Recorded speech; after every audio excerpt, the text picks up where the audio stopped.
Salah satunya ini yang menjadi suatu isu juga ya di kalangan anak muda itu adalah luka batin. Nah, kalau dikaitkan dengan Stephen begitu kan ya Solver, apakah ada kaitannya setiap MK itu punya potensi terhadap luka batin? Dalam proses dia membangun mental yang kuat, maka disitulah seseorang akan mengalami benturan-benturan, akan mengalami konflik terkait dengan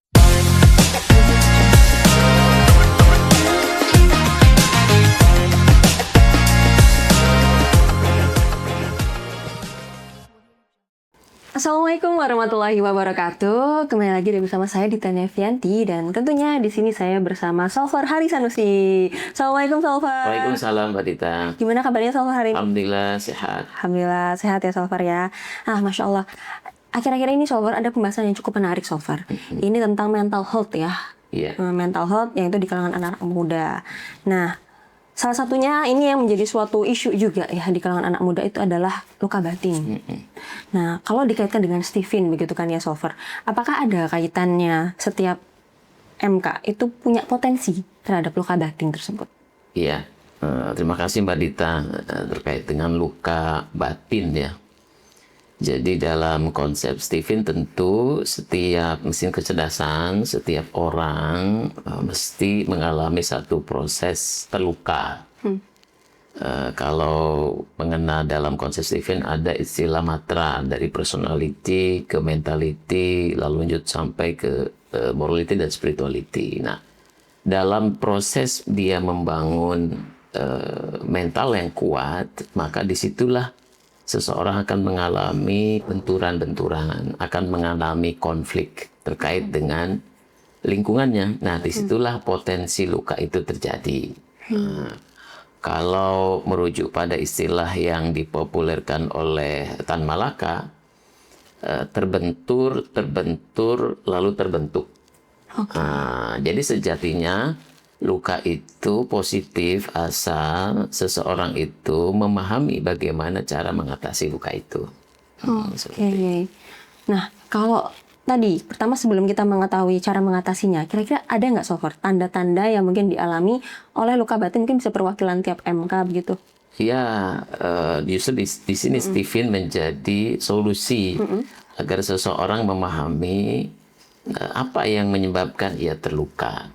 Dan itu berbeda dengan mesin kecerdasan yang lain. Ada seorang sensing yang boleh jadi akan terluka karena tidak dihargai upaya kerja nyatanya, nggak dihargai produktivitasnya, nggak diapresiasi hasil dari apa yang sudah ia lakukan. Boleh jadi seorang thinking dia tidak dihargai karena dianggap bodoh, disepelekan. Seorang intuiting tidak diapresiasi ide-ide imajinasinya sehingga ia merasa terluka karena nggak dipahami. Seorang feeling bisa punya potensi luka karena tadi tidak diperhatikan, tidak didengar. Seorang insting merasa akhirnya punya potensi luka karena dia tidak dilibatkan. Dia merasa kerja sendiri. Jadi dalam konsep Stephen, seseorang akhirnya memahami apa aktivitas atau konflik yang menjadikannya terluka. Nah, dari situ justru ketika dia memahami luka itu berasal dari dirinya itu di area yang mana, maka tentunya tadi jawaban berikutnya adalah dia tahu bagaimana cara mengatasi luka tersebut, seperti itu. Oke, jadi memang yang pertama perlu tahu adalah kita sebagai pribadi ini sudah tes Stephen terlebih dahulu, Iya. Sehingga kita akhirnya bisa memetakan, di sinilah kemudian potensinya begitu kan ya. Oke, baik. Nah, kalau misalnya kita sudah tahu nih, kita sudah tes Stephen loh sebenarnya, tetapi pada saat kan hidup itu dinamis begitu ya, Solver ya. Nah, pada saat tesnya tuh kadang-kadang kita akhirnya mencoba untuk memperbaiki begitu kan ya, memperbaiki apa yang kemudian membuat itu luka. Nah, tetapi itu kemudian masih terus berjalan. Nah, itu kira-kira solusinya bagaimana Solver ketika ada case? Ketika orang tidak memahami asal dari lukanya, sebab lukanya, maka dia akan tetap terluka. Akan tetap merasa terluka. Justru seseorang harus betul-betul belajar apa trigger yang menjadikan seorang itu terluka dan bagaimana dia mengatasi luka itu. Karena kan dalam kehidupan kita ini kita akan dihadapkan pada sesuatu yang bisa kita kendalikan dan tidak bisa kita kendalikan. Tentu kita ingin mengendalikan sesuatu yang nyaman dan luka itu terjadi ketika kita mengharapkan sesuatu yang nyaman, enak, ternyata lingkungan yang kita hadapi justru memberikan sesuatu yang tidak kita harapkan sehingga menimbulkan luka. Nah, misalkan ada seorang ayah, misalkan seorang ayah, seorang sensing dan anaknya feeling, ya kan. Seorang ayah itu menginginkan keteraturan, ketertiban dalam rumahnya sebagai ayah sensing, memberikan teladan. Hanya terlalu teknis, terlalu disiplin yang rigid, kaku. Sedangkan anaknya yang feeling membutuhkan ruang fleksibilitas, ruang obrolan yang santai, sehingga ketika ayahnya memberikan suasana disiplin yang kaku itu, maka ada potensi luka kepada anaknya yang feeling, dan itu terjadi. Sehingga ketika anaknya itu bertumbuh menjadi dewasa, akhirnya dia menghindari komunikasi dengan ayahnya, menghindari interaksi dengan ayahnya. Kenapa? Karena dia akan terluka ketika berinteraksi dengan ayahnya. Nah, luka ini dia nggak bisa pahami. Maka ketika ayahnya testifin, anaknya juga testifin, akhirnya si anak memahami bahwa lingkungan yang diberikan oleh ayahnya yang sensing ini lingkungan yang butuh kepastian, detail, yang cenderung rigid, kaku, tidak memiliki ruang fleksibilitas. Nah, akhirnya dia pahami sehingga dia tidak merasa terluka lebih dalam. Bisa jadi dia menganggap ayah ini nggak sayang sama saya sebagai seorang feeling. Ayah ini nggak menghargai saya. Ayah ini tidak memberikan ruang fleksibilitas. Dalam VOV-nya orang feeling, padahal ayahnya tidak bermaksud demikian. Ayahnya hanya mengekspresikan mesin kecerdasan sensingnya. Demikian pula ayahnya. Ayahnya sudah mengatakan saya memberikan yang terbaik buat anak saya dengan kedisiplinan, dengan keteraturan, dengan ketertiban.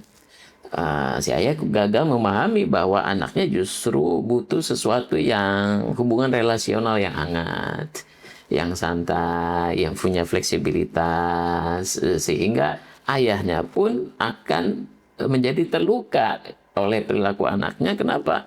Anaknya ini nggak bisa tertib, nggak bisa disiplin, nggak bisa diatur. Nah, itu VOV ayahnya terhadap anaknya. Nah, ketika mereka bisa mengetahui diri mereka dan juga mengetahui orang lain, maka mereka akhirnya berupaya untuk melakukan tadi ya harmonisasi, sehingga yang tadinya bisa berbuah luka pada ayah dan anaknya, sekarang lama-lama akan menjadi satu hubungan yang harmonis karena saling paham.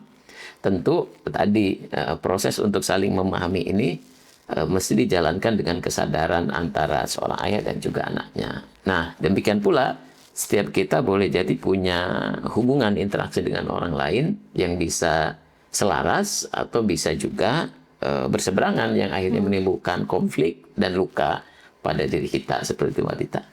Oke, Masya Allah, luar biasa ya.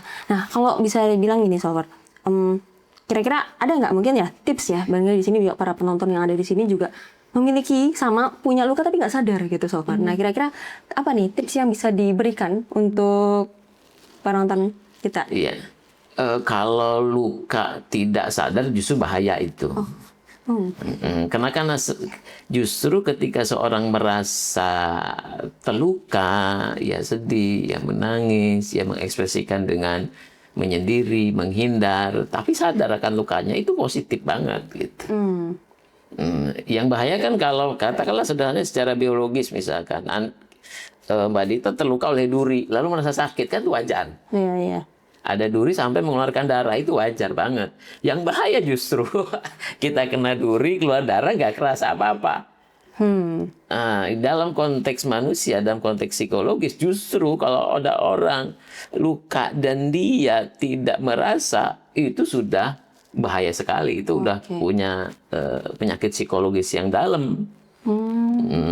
Karena ada orang yang punya penyakit psikologis yang dalam, dia bahkan tidak punya empati. Kenapa? Karena dia tidak menyadari lukanya itu. Justru bagi yang paling penting adalah pertama kita tahu nih trigger luka kita pada saat kapan, kenapa, akibatnya karena apa. Nah, di dalam tes TV-nya kita tahu orang thinking lukanya karena dia tidak dihargai argumennya, tidak dihargai prestasinya.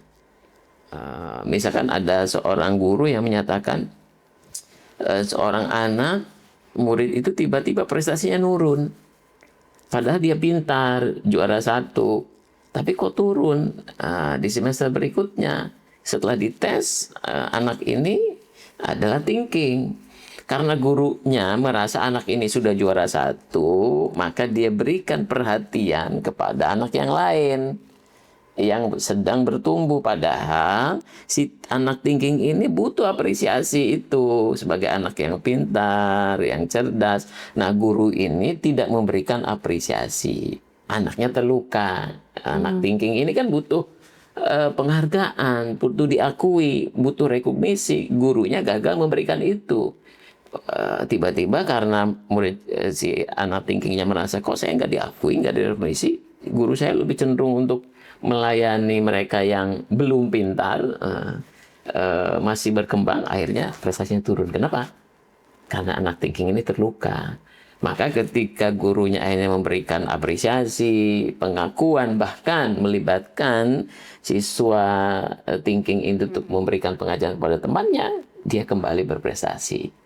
Nah, itu contoh luka yang dialami berdasarkan mesin kecerdasan, seperti itu. Maka pahami triggernya seperti apa, lalu berikutnya, setelah itu maka kita melakukan proses penyelarasan, ya, bagaimana cara mengatasi luka itu.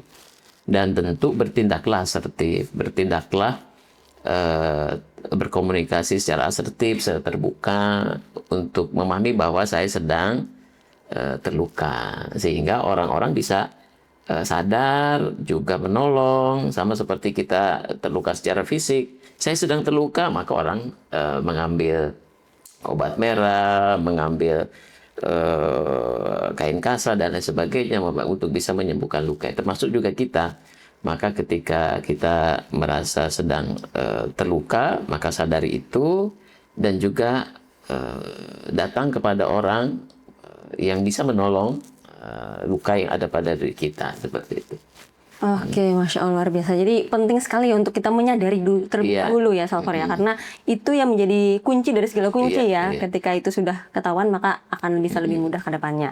Baik, Masya Allah, luar biasa ya materi pada hari ini. Maka pastikan sahabat semuanya di sini untuk like, komen, dan subscribe, dan juga bagikan konten ini seluas-luasnya agar semakin banyak manfaatnya. Terima kasih banyak, Salvar Sanusi. Sama-sama, Mbak Dita. Saya Dita Nevianti pamit undur diri. Mohon maaf lahir dan batin. Assalamualaikum warahmatullahi wabarakatuh. Waalaikumsalam warahmatullahi wabarakatuh.